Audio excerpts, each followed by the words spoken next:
Hello and welcome to The Conversation. In this episode we return to the golden age of the cinema in Belfast, when there were over 50 picture palaces right across the city. This was the era of the suburban cinema, and there was no finer picture house than the mighty Curzon on the Ormeau Road. Opened in 1936, the Curzon for over 60 years was a great local cinema for local people. Projectionist Bill Blaney started work in the Curzon in 1953, and for the next 25 years he screened films during a golden age. It was a time when football teams and film stars visited the cinema, but one which would end with the old picture houses closing down and ultimately a rebirth in cinema in the new multi-screen multiplexes. But you do wonder today, have we lost a certain magic from our film-going experience? I started by asking Billy to tell me about the size and scale of the classic one-screen Curzon Cinema. Oh, very big, of course, 1,500 seats, and it was a big cinema, and you were never all that far. You were not, the screen was never remote from you. You were really in the picture. Now, tell me, when did you first encounter the Curzon then? There was an advertisement in the small ads in the Belfast Telegraph. Rewind boy wanted, apply Curzon Cinema Monday 3 p.m. And I was taken up to the box to meet the chief operator, Billy Wilson. Very impressed. They had 2 Keeley 11 projectors with huge Regal arc lamps. They were showing a film called The Naked Spur, which still turns up on television from time. James Stewart in it. That's yeah, right. Western, yeah. The RCA screen was the normal screen ratio of 4:3, but instead of the usual black masking around it, it had these angled white plastic wings coming out on each side, on the bottom and top, so it was like looking into a very deep tray with the picture on the bottom. The theory was that it would reduce the really hard contrast from the bright picture to black. There were suggestions, not by the Curzon, that it gave an almost three-dimensional effect, but it was pretty good. Sadly, it only lasted a couple of years because then CinemaScope came along. And now, tell me this. The projection booth, to a lot of people, the classic projection booth, is a wondrous place. It's a magical box of tricks and smoke and mirrors almost. Tell me about it. What was it like working in that space? Well, box is a misnomer. It might be true of some cinemas, but the Curzon's up. The actual projection box itself was a huge. I think it was about 30 feet by about 20 and about 10 feet high. And it stretched the whole width of the cinema, which was 80 feet, but it was partitioned off into 3 sections, and one of these held the rectifiers and the dimming equipment for the house lights, and a workshop with a bench and vase and everything. And the other third was partitioned off as a kind of a storeroom, really. We had a very comfortable restroom, and there was a toilet, a wash basin, and so on. So you could have lived there quite easily. I'm sure you did most of the time. Now, when you went to work in the Curzon in the 1950s, it was a one-screen cinema back then. So tell me about that and about how you would choose then what film that you would show, because you only were showing the one film that week or whatever, so that was quite important. When I was there, we were showing 2 programs a week, Monday, Tuesday, Wednesday, and then Thursday, Friday, Saturday. We closed on Sundays. And the programs, of course, were selected by, when I started there, the manager was a man called Harry Shepherd.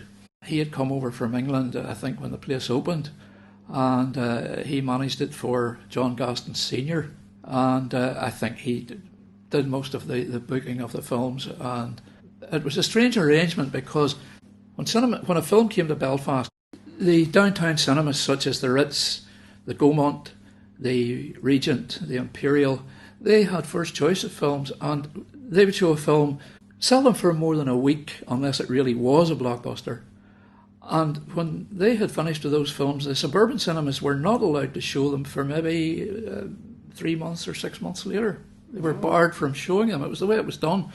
The downtown cinemas, it cost you a lot more to see the films there. Then when it came to the suburbs, the suburban cinemas, of course, were a lot cheaper. But there was a sort of a packing order. I always remember the first time we showed Quo Vadis. It was it was an epic, Huge. And I mean that was only on the RCA synchro screen. It wasn't even a widescreen. I always recalled that one. Leo Gann, I think you pronounce it, his flowery speeches. Yes. The way he used to flatter Nero, Peter Ustinov. Robert Taylor.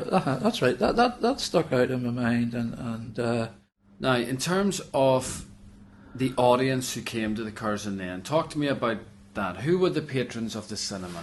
If you'd stood outside the Curzon when the place was closing at night, an awful lot of the people who came out of the cinema would have gone a couple of streets up the road, or even the first street, home.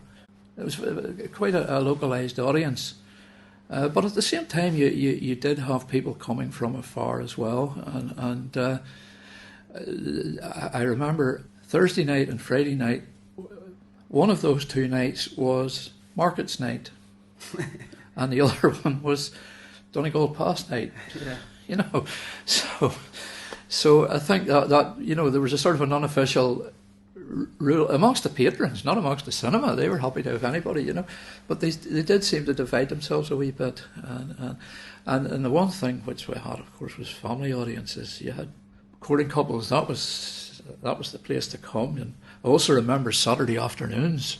That was where teenagers gathered in the balcony. The doors would be open maybe half an hour before the show was due to start. The teenagers all sitting in the balcony, and it was the place to be. But there was also a sort of an audience which was an odd one, especially in the afternoons.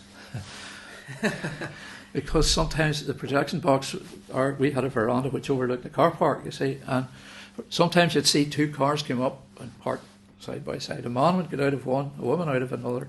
They'd go into the cinema. And then when the show was over, they'd come out, get into their respective cars and drive off in different directions. So it was a sort of a trysting place sometimes. You've had all sorts of famous people at the cinema, but tell me about when the England football team came, who were then the World Cup champions. We were showing the Thomas Crown Affair, and it was 1969, and they were due to play Northern Ireland at Windsor on the Saturday, and they must have come just for a bit of recreation on the Thursday. And at that time, show in the Curzon would have started about 2 o'clock in the afternoon, and we ran continuously until it closed at night at 20 to 11, usually, or 11:15. When the England team came, they came in probably 3/4 of the way through the feature, the Thomas Crown Affair, up into the balcony, and they weren't able to find seats for them all together, not the whole bunch, so they were scattered a bit through the audience. And what happened was, when the lights went up, somebody found himself sitting beside Bobby Charlton, and there was also another one. That was exciting, though, for you to have a film projected to the World Football Champions. Well, it's a feather in the cap.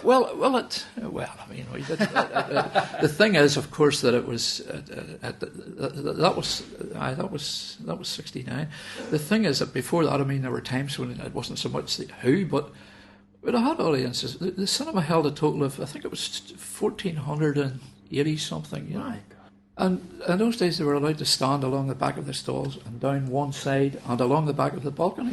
So you'd have had 1,600 people. So we projected the audiences of 1,600 people. So that was more important than one particularly familiar individual.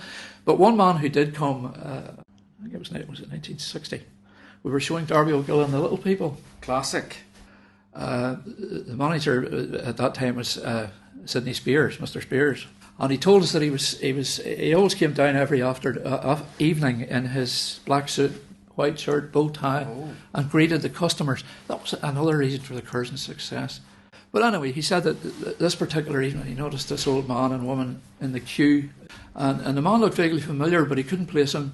So he sidled his way closer to him and had a closer look, and then he recognised him.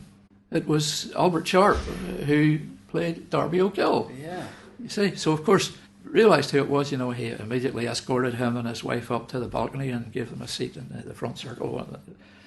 Anyway, at the interval, when the lights went up, I could, from one of the observation ports, you could see the front row of the circle. You could see the 2 front rows. So I could see Albert Sharp and his wife sitting in the end seats. There was a girl with an ice cream tray standing right beside him, and there was people coming along the front, excuse me, stepping over his feet to buy their ice cream, and not one single person recognised him, not one. They were actually sitting beside Darby O'Gill himself. While Darby O'Gill was playing in the cinema? Oh, yes. Yeah. They didn't recognise him. Well, in the meantime, incidentally, he had told Mr. Spears, the manager, that he had never seen the film before. He'd never seen the film? No, he'd been flown over to the States, filmed his pieces, and then was flown straight back again. Anyway, I went downstairs to watch them coming out, you see.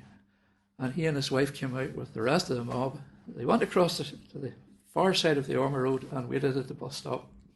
The bus stop for Darby O'Gill. For Darby O'Gill. Yeah, I thought it was lovely, you know. And nobody recognised him? Not one person recognised him.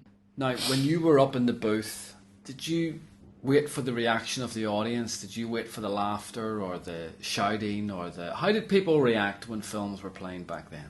In the speaker cabinet behind the stage there was a microphone, and that was connected to a small amplifier up in the box, and we could switch that on or off. And when there was a comedy film on, we used to switch it on. We could hear the audience laugh. It was like having a laugh track almost, you know, except it was a real audience. You see a film on television nowadays and you've seen it, but you haven't really experienced it. And I remember when we showed one of the Pink Panther films, A Shot in the Dark, and I remember at certain bits of that when I knew they were coming, I went down and stood in the back of the balcony just to join in with the audience, just to hear them. And I mean, it was on one occasion there was a woman started laughing and became quite hysterical, and they had to carry her out.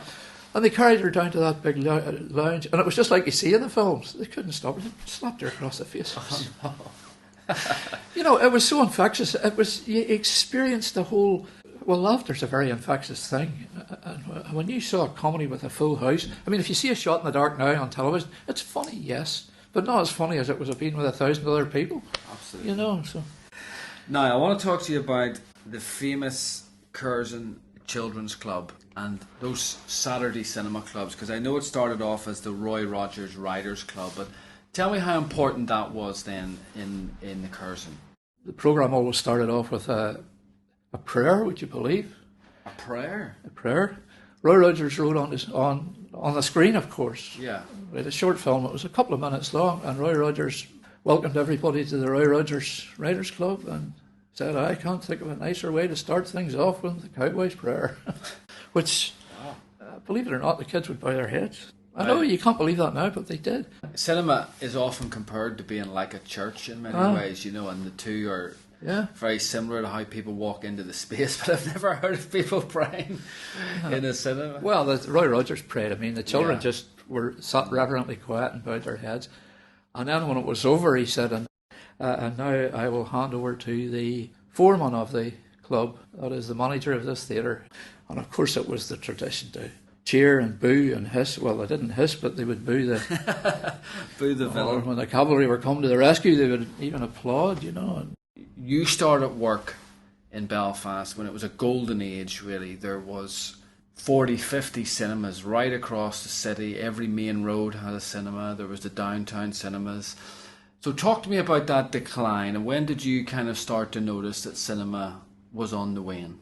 Well, the decline over here came a wee bit later than some of them, certainly than in England, you know. It used to be when we looked out in the box, we could see the front stalls, and you would have had the place filled right out to the edges and people standing down one side. But then gradually that shrunk until there was nobody in the front stalls at all. People only came to the better seats. So you could see it just declining right in front of your eyes? Well, yes, you could. I suppose it was slow, but yeah, you could. Yeah. And what was it like for you, Bill, to see the other big cinemas close then? I mean, some of the real classic cinemas. That was a shame. I mean, it was a terrible thing, really. Of course, there was two ways of looking at it. You could always say it reduced competition, but at the same time, it didn't. I mean, the Gaumont and places like that was a big cinema in Castle Lane, and that was ranked showplace, ranked organisation.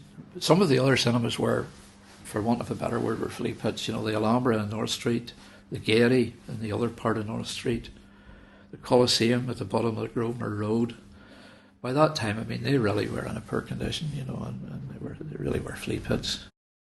The Curzon survived right up until 1999, which is quite incredible when you consider how many other cinemas folded during all that period. It was one of the last to close. And how do you compare the multiplex experience to the classic Curzon experience? The fact that we had screen curtains and we had coloured lights on the screen and we had lights that faded slowly out. And do the multiplexes have that, or do they just switch them off? I think they just switch them off. Yeah. So from the presentation point of view? Oh, yes. Oh, there's no prep. Of course, that's not the fault of the operators, of the projectionists. They've no control over it. You know, all they can do is run the film. And as I say, nowadays you have one operator looking after 8 machines or 10 machines, which you probably won't have for an awful lot longer. But they've no control over it. There's no curtains. There's no coloured lights. There's one big difference now is that copies of films are now pristine. Yes. You don't have scratches on the film. You don't have splices thumping through. You know, with an ordinary optical sound, if you made a bad splice, each time it went through, you would hear a thump in the soundtrack, and that's all gone. Technically, it's in that sense, it's much, much better. You see, I think that's interesting in the sense that from the technical side, cinema is superior now, but there's something about the presentation, not only of the building, but of the films themselves, where a certain magic has been lost. But here's the interesting question, Billy, is that since you started to work in cinemas back in the 1950s, people have been predicting the death of cinema. Oh, yeah. And here we are in 2011, and cinema is as popular now as it's ever been. There's still a range of cinemas right across the city. There's still thousands of people going to the cinema every week. Young people still go. Why do you think that is? Well, is it? It is. It's still popular. You see, it's a debatable point, of course, but not very long ago, the man in charge of a certain multiplex was telling me that, you know, we're doing really, really well. Last weekend, we had 2,500 people in. The Curzon would have had that in 2 nights. Yeah. So certainly people are going to the cinema. The cinema's popular. Takings are up, but I think it's just because the prices are higher. You know, I'm sure far, far more people saw Gone with the Wind than would have seen Avatar. Well, we're happy the cinema's still here, though. Oh, very much so, of course, you know. And whatever for. And I mean, digital may save it, who knows? Yes. Now, what do you think today, Bill, when you pass the spot where the Curzon is? There's now new apartments have been built there now, which has happened to cinemas all over the world, of course. But what do you think when you go past there now? Funny you should ask that. I was coming down today in the bus. I come down that road, you see, and I thought to myself, why is there not a blue plaque up there? But no, it is very sad, and I remember somebody saying to me once, you know, why don't you get a flat in there? You see, you get the one in the old box, you know, where that was. But I said if that was the case, I think I would have to live in the lift shaft because it goes up through there. Well, you spent a lot of your life there, so I think you've probably spent enough time on that side. Well, listen, Billy, it's been great to talk to you. Why? Thank you very much. It's always been some use anyway. Oh, it has been great.